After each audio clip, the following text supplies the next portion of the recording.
워렌 버핏 투자법. 주식 투자에 대해 전혀 모르는 사람도 워렌 버핏이라는 이름은 한 번쯤 들어봤을 것입니다.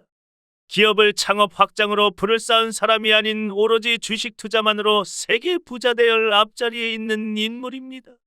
워렌 버핏 투자법. 이 책은 투자자들에게 주식 투자에 수십 년간 성공했던 한 인물의 주식 투자 방법 및 철학을 얘기함으로써 투자자들에게 길을 제시하는 책입니다. 설령 당신이 가치 투자자가 아닐지라도 50년 동안 고수익을 올리며 시장을 주도해온 전설적인 투자자를 모방하는 것도 매우 훌륭한 선택이다. 단기 매매 전략을 쓰는 기관과 개인 투자자들은 모두 잃었지만 우량주를 장기 보유한 외국인들은 대박을 터뜨리며 한국 증시의 주인이 되었다. 가치 투자의 기본을 알면 주식은 도박이 아니라 수익률 높은 안정적 투자가 된다. 출판 정림출판사. 저자 로버트 해그스트롬. 주식시장에서 사실 뛰어난 투자 조언이란 일반적이고 어떤 경우에도 적용되는 것이라야 한다. 싸게 사서 비싸게 팔라는 조언은 모든 투자 환경에서 들어맞는 말이다.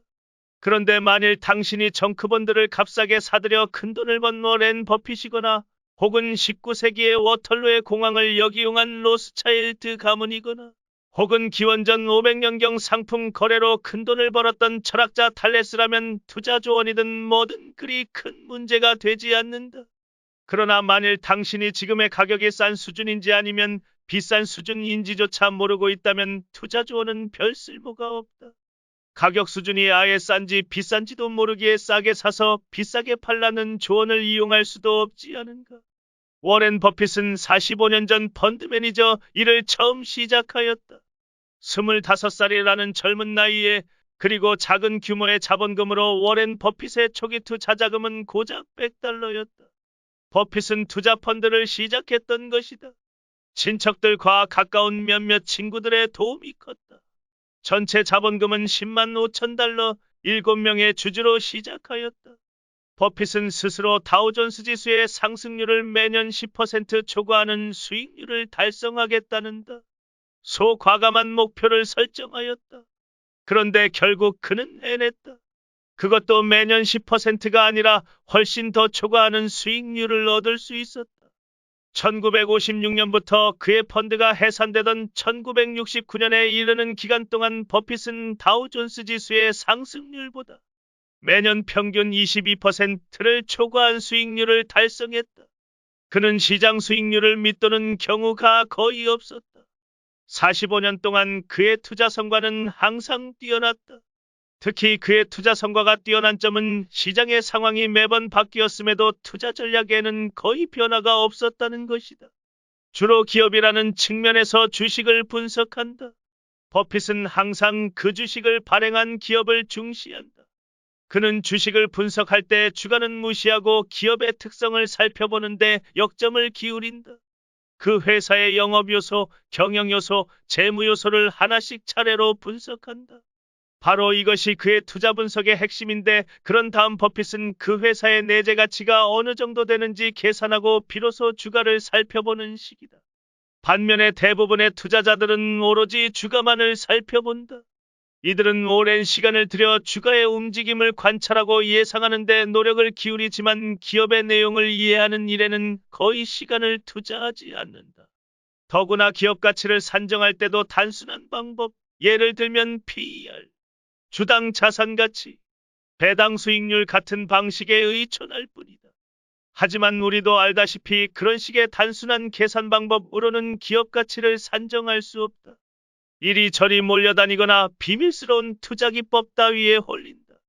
그러나 버핏은 평범하지만 일관된 투자 전략을 고수했다. 나는 버핏의 가장 결정적인 성공 요인은 바로 이 점이라고 확신한다. 다른 사람들은 주가만을 살폈으나 버핏은 기업을 분석했던 것이다. 다른 전문가들이 자본자산 가격 모형, 베타, 최신 포트폴리오 이론 등을 공부하는 동안 버핏은 손익계산서, 대차대조표, 현금 흐름표 등을 연구했을 뿐이다. 하루라도 기업을 경영해 본다면 1000년 동안 설명을 듣는 것만큼이나 가치 있는 일이야. 주식이 아니라 기업으로 판단한다. 그 회사가 어떻게 들어가고 있는지를 살펴라. 당신이 당장 내일부터 그 회사의 CEO로 일한다는 생각으로 열심히 살펴라.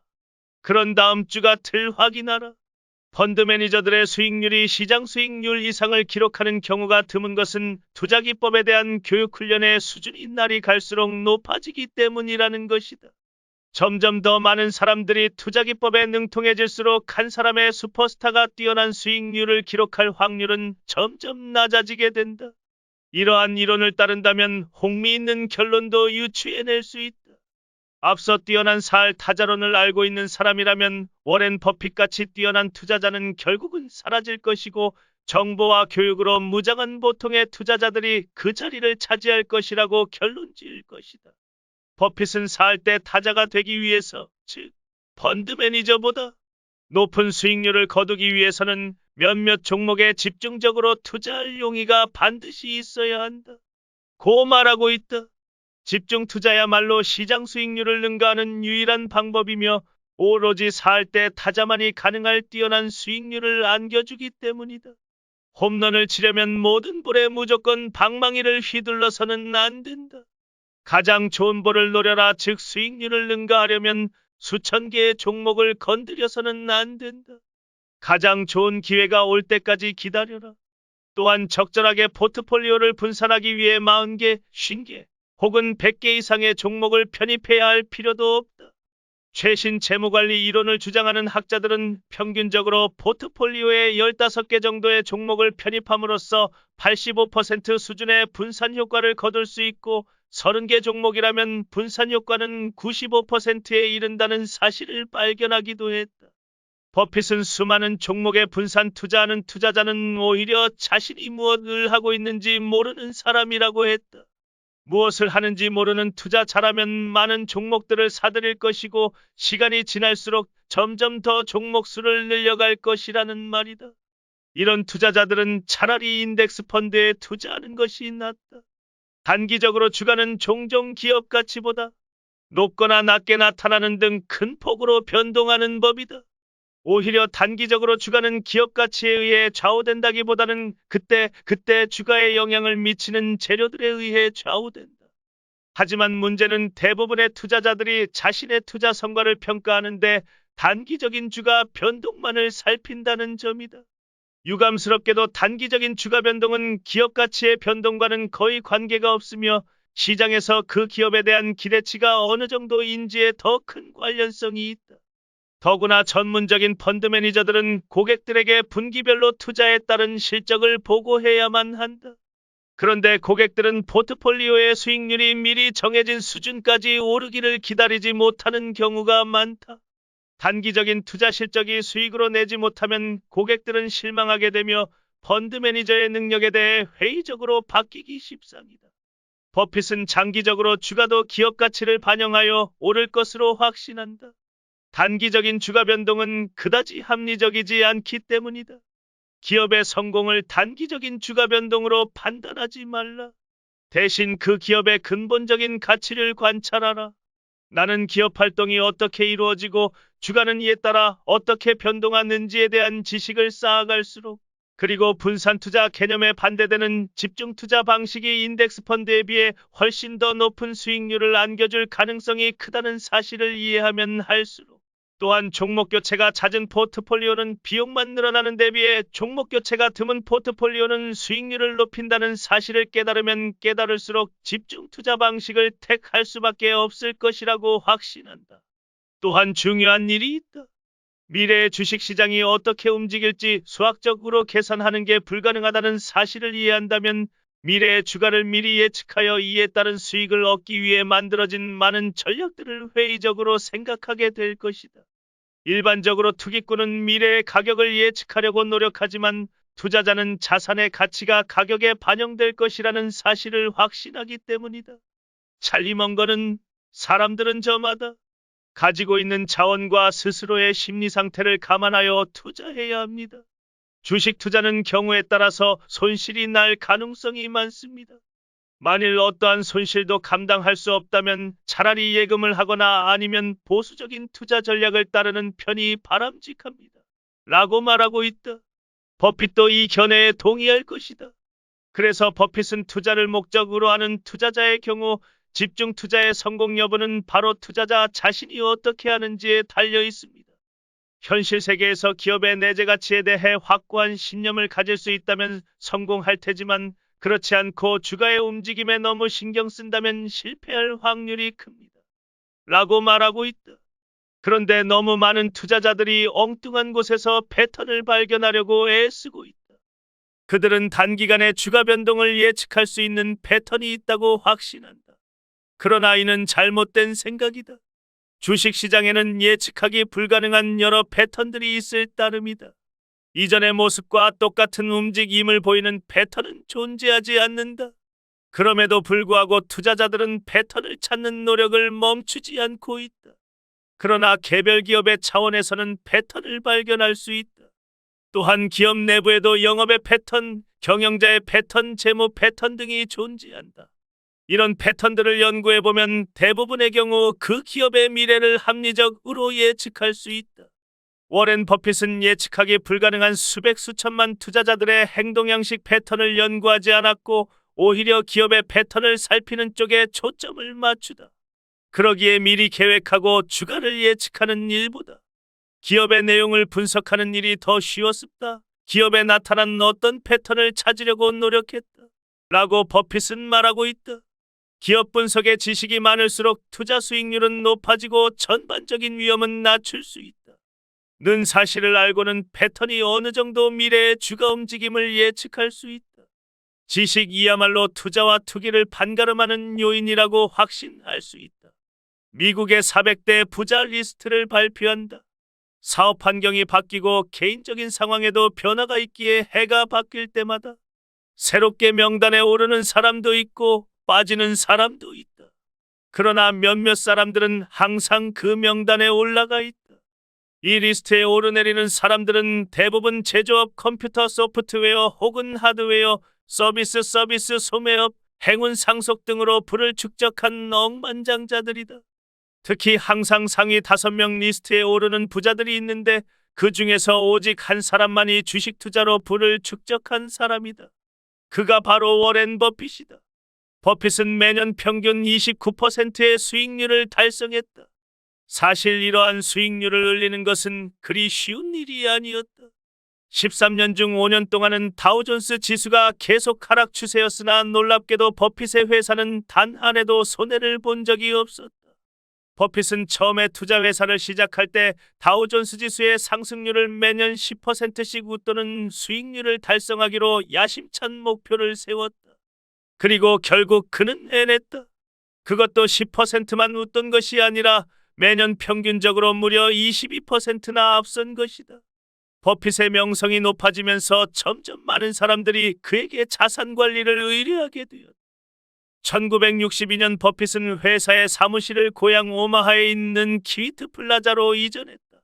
그의 사무실은 지금도 그곳 내에 있다. 이듬해 버핏은 깜짝 놀랄 만한 매수 거래를 단행한다. 고객과 연루된 비리 의혹으로 아메리칸 익스프레스의 주가가 거의 하룻밤 사이에 $65에서 $35로 추락하였다. 워렌 버핏은 스승 그레이엄의 가르침을 독독히 기억하고 있었다. 우량한 회사의 주식이 내재 가치 이하로 내려가면 과감히 행동하라 이었다. 아메리칸 익스프레스의 2년 후 주가는 3배로 뛰었다. 그 이후에도 버핏은 여러 기업의 소액 지분을 사들였다. 특히 몇몇 공공기업이나 사기업은 경영권을 행사할 수 있을 정도의 지분을 매수했다. 만일 최고의 회사를 사들이길 원한다면 기회가 왔을 때 더 비싼 가격이라도 기꺼이 지불한다는 것은 버핏이 그의 파트너 찰리 멍거로부터 많은 영향을 받았다. 두 사람이 매우 절친한 관계이다. 부자 성과는 무엇으로 설명할 수 있는 것이 아니다. 멍거는 지혜라는 것은 사실을 직시할 수 있다고 말한다. 그는 인생의 다양한 경험들을 이리저리 연결하는 일이야말로 지혜를 얻는 유일한 방법이라고 주장하고 있다. 워렌 버핏의 투자 기법을 오랫동안 연구해온 사람이라면 덩달아 은행, 보험사 등의 금융기관이 어떻게 사업을 하며 수익을 내는지, 또한 음료회사, 면도기회사, 방송국 등의 사업 구조에 대해 잘 알게 되었을 것이다. 버크셔 해더웨이의 영업 보고서를 대하는 사람들은 거기에 담긴 버핏의 코멘트를 하나부터 열까지 모두 받아들이려고 했습니다. 그것이야말로 위대한 스승으로부터의 뛰어난 가르침이 하나의 특징을 발견할 수 있을 것이다. 버크셔 해더웨이가 투자하고 있는 대부분의 기업들은 대규모의 자본금을 가지면서 미국에 근거지를 두고 있는 회사들이다. 손해보지 않기 전략은 주식을 매입할 때 두 가지 접근법으로 이어지는데 결국 안전의 최저한도 기법과 일맥상통하는 것이다. 첫 번째 접근법은 주가가 기업의 순자산가치보다 2, 3 이하인 주식을 매입하는 것이고 두 번째 접근법은 PER이 낮은 주식을 매입하는 방법이다. 순자산가치의 2, 3 이하 가격으로 주식을 매입하는 것은 그레이엄의 현실에 대한 인식과 개량적인 방식을 선호하는 경향에 딱 들어맞는 것이다. 순자산가치를 산출하기 위해 그는 먼저 고정자산인 공장, 건물, 기계동은 제외했다. 또 남은 자산에서 장단기 부채도 차감했다. 마지막으로 순수 유동자산만 남게 된다. 만약 현재 그 기업체의 주가 수준이 순수 유동자산을 총 발행 주식수로 나눈 가격보다 낮은 수준이라면 원금의 안정성은 보장된다. 따라서 당연히 이 주식을 매입해야 할 것이다. 그레이엄은 이 방법은 바보라도 할 수 있는 간단한 방법이면서도 절대 실패할 수 없다고 확언했다. 그리고 이러한 방법에 따른 투자 결과는 전체 포트폴리오의 수익성을 가지고 판단해야지 개별 주식만 가지고 판단해서는 안 된다고 했다. 이런 주식들은 주식시장이 약세 국면에 있을 때는 흔히 눈에 띄지만 주식시장이 강세를 보일 경우에는 찾아보기 힘들다. 따라서 첫 번째 방법, 즉 순자산가치 이하로 거래되는 주식을 매입하려면 주식시장이 약세가 되기를 기다려야 하는데 이는 그다지 합리적인 방법이 아니다. 이러한 약점을 보완하기 위해 그레이엄은 다음과 같은 개선책을 내놓고 있다. 주식의 PER에 주목하는 방법이다. 다시 말해 주가 수익 비율이 낮은 주식을 선택하는 것이다. 하지만 무턱대고 주가 수익 비율이 낮은 주식을 고르는 것이 아니라 어느 정도 순자산가치가 있는 기업을 선택해야 한다는 것은 말할 나위도 없다. 그레이엄은 자신이 주장하는 투자 방법론을 조금씩 바꾸어 갔다. 죽기 바로 전 그는 증권 분석의 5차 개정판을 시드니 고틀과 함께 냈다. 그 책에서 자신의 투자 방법을 그대로 따랐다면 어떤 결과를 얻었을 것인지 과거의 데이터를 가지고 결과를 검증해 보았다. 먼저 매입할 주식을 선택하는 조건으로 그는 PER 수준이 10년 이래 최저이고 최고가에 비해 절반 이상으로 주가가 하락한 종목 순자산 가치가 플러스인 것을 골랐다. 그리고 1961년부터 만일 이러한 투자 전략에 따라 투자했을 경우를 검증해 보았는데 그 결과는 상당히 뛰어났다.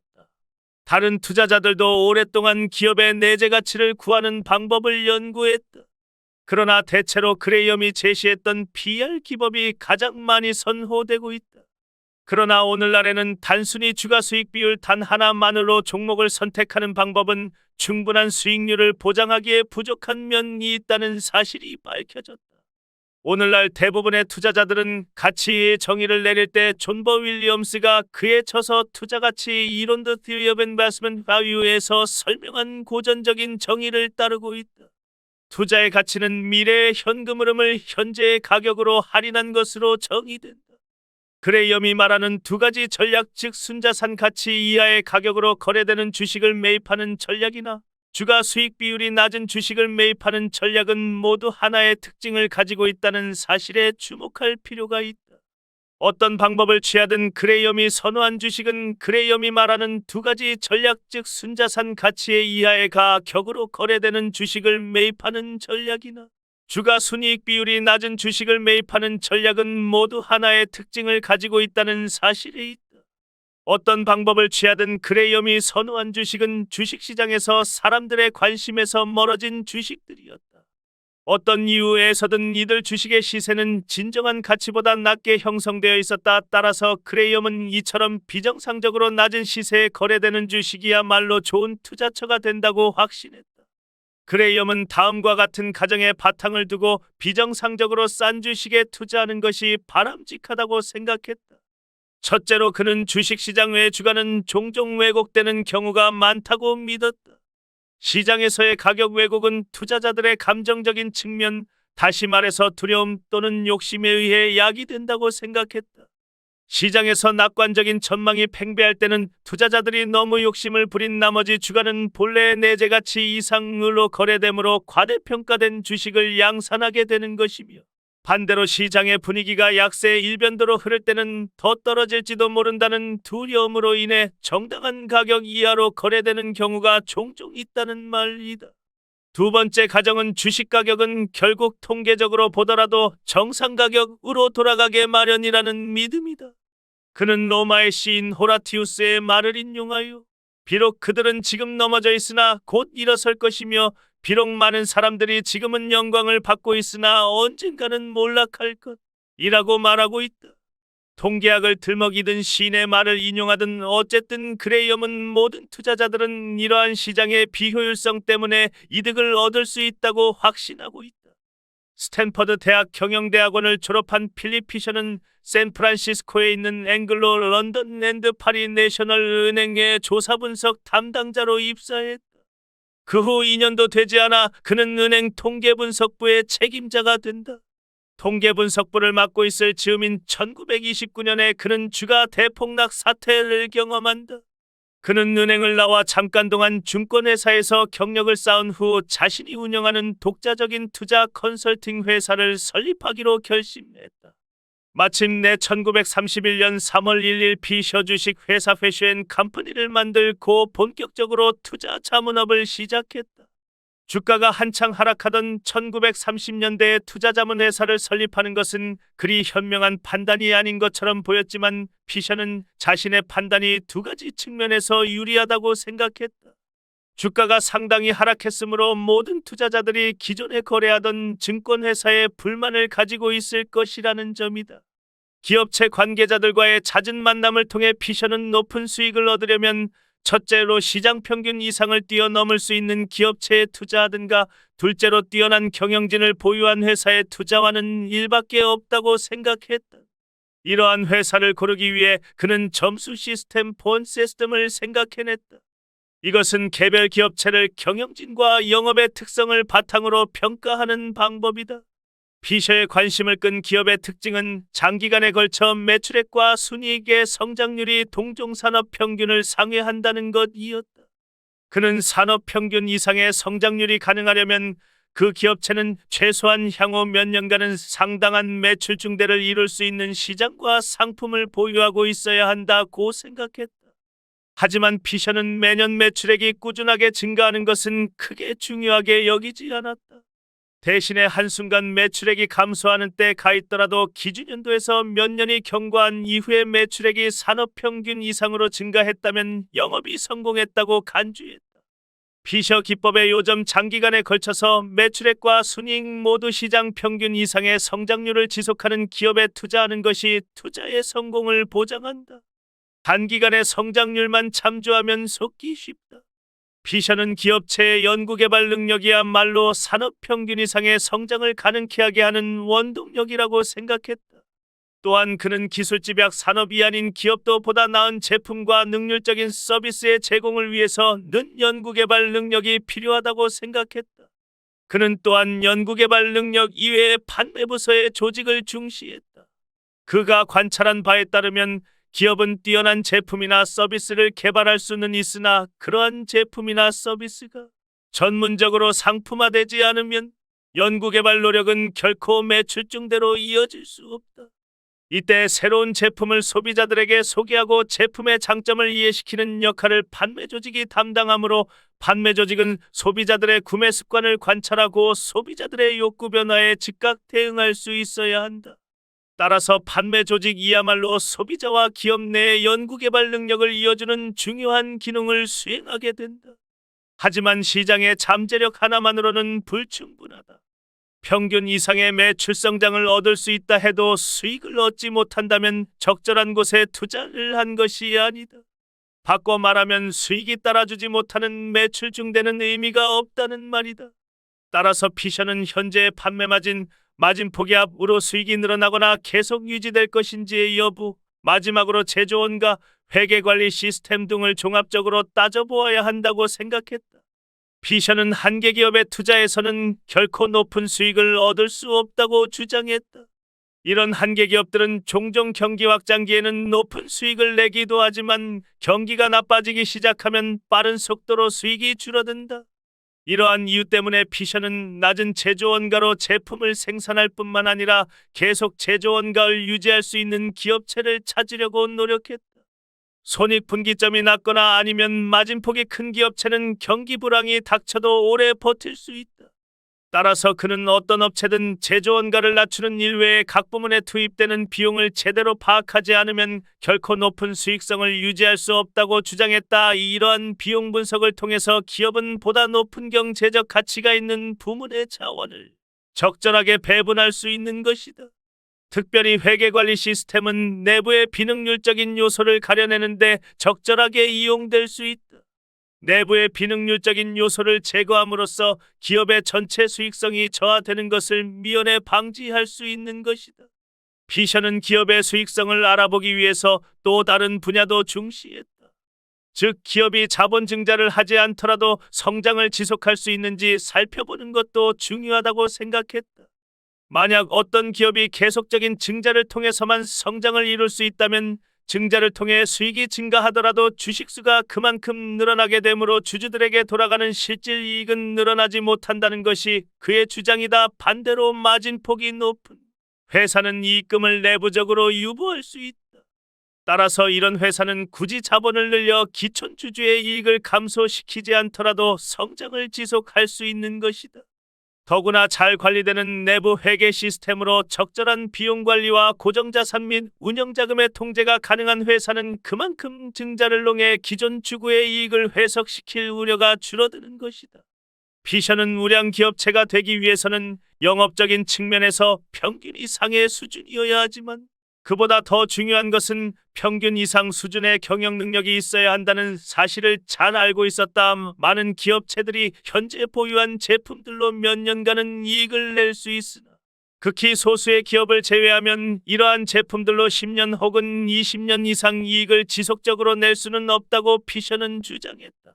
따라서 경영진은 눈앞에 보이는 이익보다는 모든 수단과 방법을 동원해서 장기적인 이익을 얻기 위한 경영 철학을 가지고 있어야 할 것이라고 그는 말한다.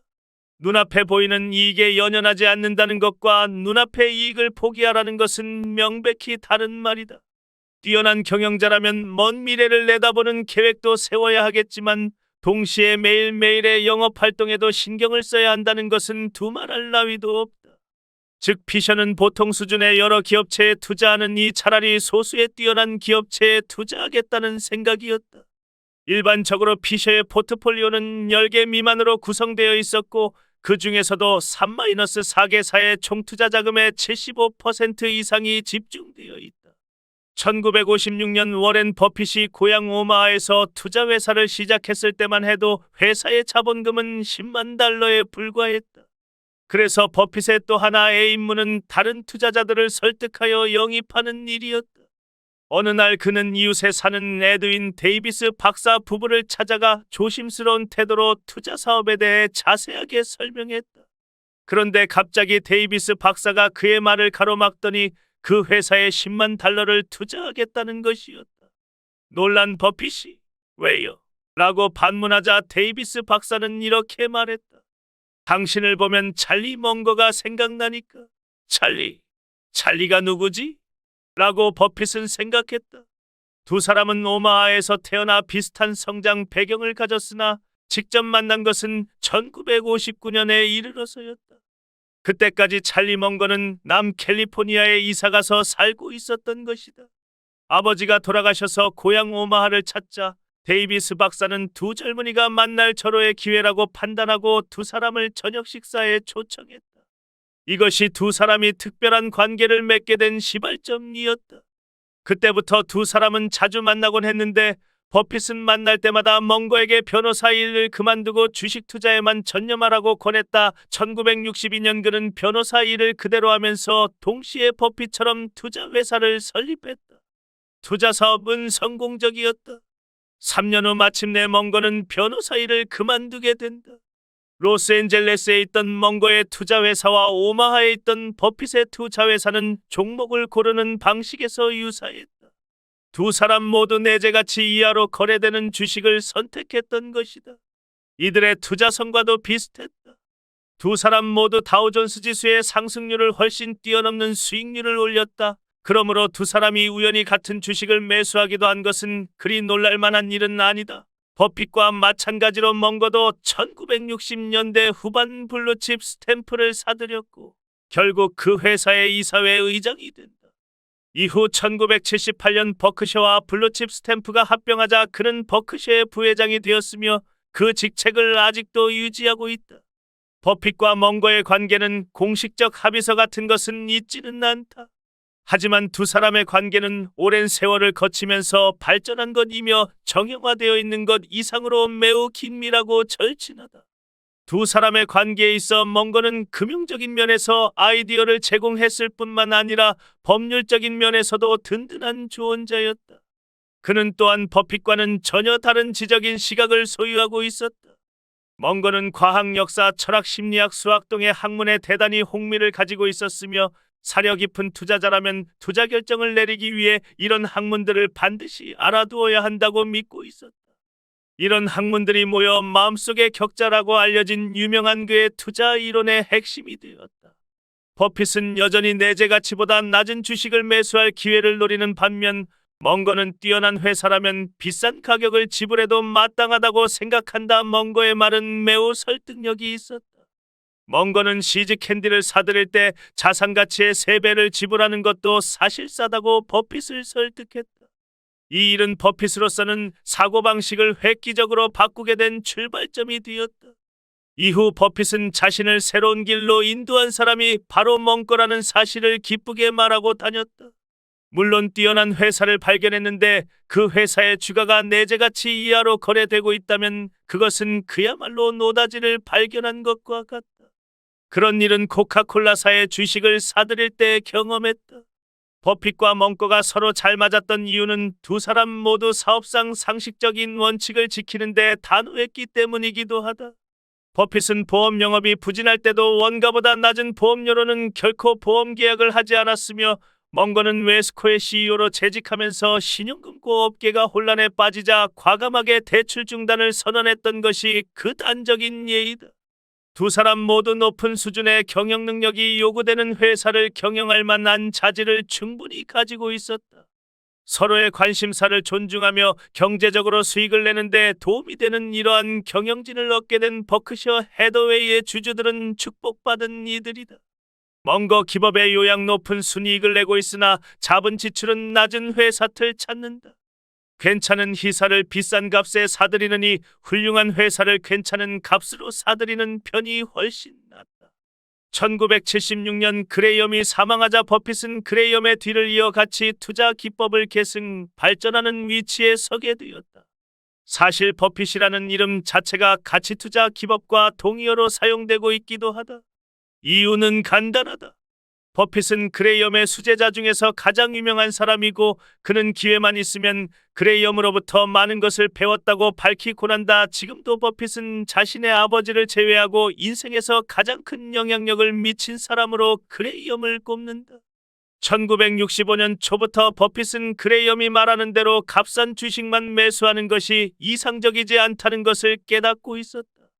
그는 초기에는 스승이 주장했던 기법, 즉 주가가 순자산 가치를 밑도는 종목을 골라서 투자하는 방법을 따랐다. 그러나 결과는 손해를 입는 쪽이었다. 버핏은 싼 가격에 매수한 몇몇 종목들이 실상 회사의 영업이 악화되고 있기 때문에 주가가 매우 낮은 수준으로 형성되고 있다는 사실을 알게 되었다. 그레이엄의 투자 원칙에 충실했으나 몇 번의 실패를 거듭하자 버핏은 그레이엄의 투자 원칙을 철저하게 따르는 것을 포기하기로 결심했다. 이를테면 나는 진화한 셈입니다. 라고 그는 후일 얘기하고 있다. 다른 사람들이 개량적인 접근 방식에 몰두한 것과는 달리 그는 기업의 질적인 면을 평가하기 시작했다. 여전히 그는 값싼 주식을 매수했지만 결과는 처참한 손해로 이어질 뿐이었다. 버핏은 나중에 농기구 제조업체인 템퍼 시장 점유율 3위의 백화점 호크스차일드 등 섬유회사 버크셔 해더웨이에 투자하여 큰 손해를 본 것이 그에게는 좋은 경험이었다고 말한다. 버핏의 진화 과정은 일단 연기되었다. 그에게 스승 그레이엄의 가르침은 너무나 소중한 것이었으므로 이를 벗어날 수는 없었기 때문이다. 주식을 평가하면서 그레이엄은 그 사업의 특징은 고려하지 않았으며 경영진의 능력 또한 감안하지 않았다. 그는 회사의 재무제표와 영업보고서만으로 분석했던 것이다.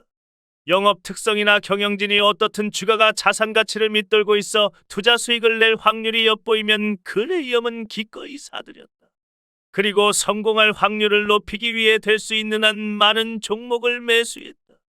만일 그레이엄이 가르친 것이 이런 정도에 그쳤다면 버핏은 그레이엄으로부터 많은 것을 배웠다고 말할 수 없다. 하지만 안전의 최저 한도 기법은 너무나 중요하여 그레이엄의 다른 방법론이 가지고 있는 취약점을 덮고도 남는다. 오늘날에도 버핏은 그레이엄이 최초로 주장했던 안전의 최저 한도라는 개념을 신봉하고 있다. 그 기법을 알게 된 지는 42년이나 되었지만 여전히 가장 옳다고 믿습니다. 라고 버핏은 말한다. 스승 그레이엄으로부터 얻은 가르침의 핵심은 바로 성공적인 투자가 되기 위해서는 내재 가치에 비해 상당히 낮은 가격으로 거래되는 주식을 매수한다. 는 것이었다. 오늘날 버핏의 사고방식에서 골격이 되고 있는 안전의 최저한도 기법과 더불어 그레이엄은 주식시장의 단기적인 움직임을 뒤쫓는 것이 얼마나 어리석은 일인지를 일깨워 주었다. 그는 주식은 투자적인 측면도 있지만 투기적인 측면도 동시에 가지고 있다고 가르쳤다. 특히 투기적인 측면은 인간이 가지고 있는 욕심과 공포의 솟아남을 강조했다.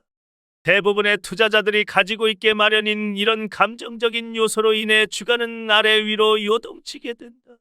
그런데 주가는 내재 가치 이상으로 상승하기도 하지만 내재 가치 이하로 하락하기도 하므로 안전의 최저한도 기법을 이용할 기회가 찾아온다고 말했다. 또한 그레이엄은 주식시장의 소소한 움직임의 면역성을 가지면 논리가 아니라 감성에 따라 주가의 움직임을 쫓는 비성적인 다른 투자자들보다 우위에 설 수 있을 것이라고 가르쳤다. 여러 가지 측면에서 피셔는 그레이엄과는 정반대의 입장이다. 피셔는 투자자들이 합리적인 의사결정을 내리려면 기업에 대해 충분한 정보가 있어야 한다고 믿었다. 그것은 회사의 모든 분야를 샅샅이 조사하는 것을 의미한다. 투자자들은 단순히 재무제표에 나타나는 숫자뿐만 아니라 그 회사가 어떤 사업을 하는지도 반드시 알아야 한다고 말했다.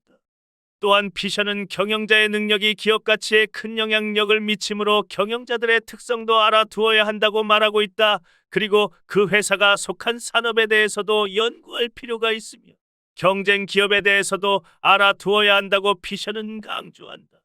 즉 모든 정보를 이용해야 한다. 버핏은 정보 수집 활동이 얼마나 중요한 가치를 가지고 있는지를 피셔에게서 배웠다.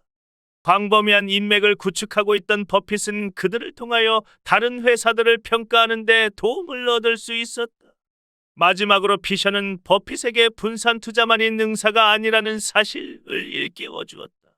피셔는 여러 개의 바구니에 달걀을 나누어 넣으면 위험이 줄어든다고 가르치는 것은 자칫 오해하기 쉬운 일이라고 주장했다. 분산 투자를 한다고 너무 여러 가지 주식을 매입해 놓았다면 이들 기업을 하나씩 세밀하게 관찰할 시간적인 여유가 없을 것이다. 또한 이 방법은 투자자가 자기가 잘 아는 회사에는 소액의 자금만 투자하고 자신이 잘 모르는 회사에는 거액의 자금을 투자할 위험 또한 안고 있다.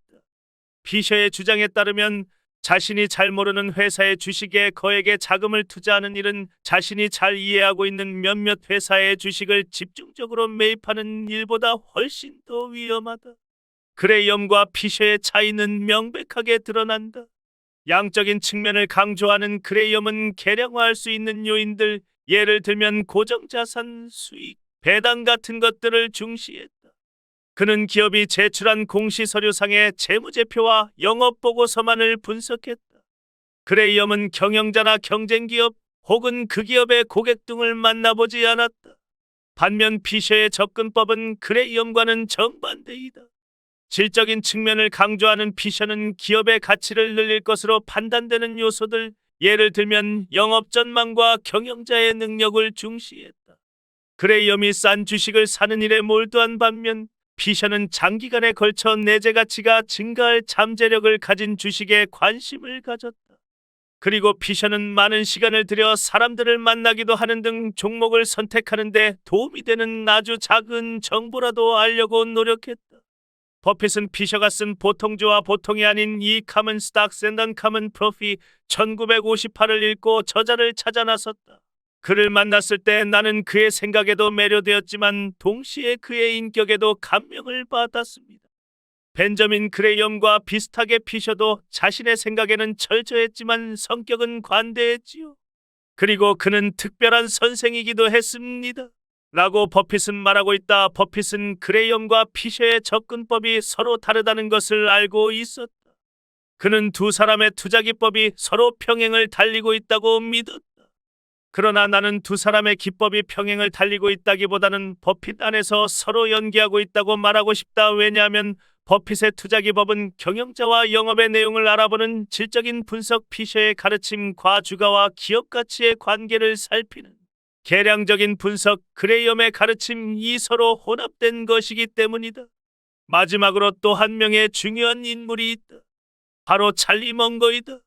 워렌 버핏은 자신의 투자 원칙은 15%의 피셔와 85%의 그레이엄으로 만들어져 있습니다. 라고 말한 적이 있다.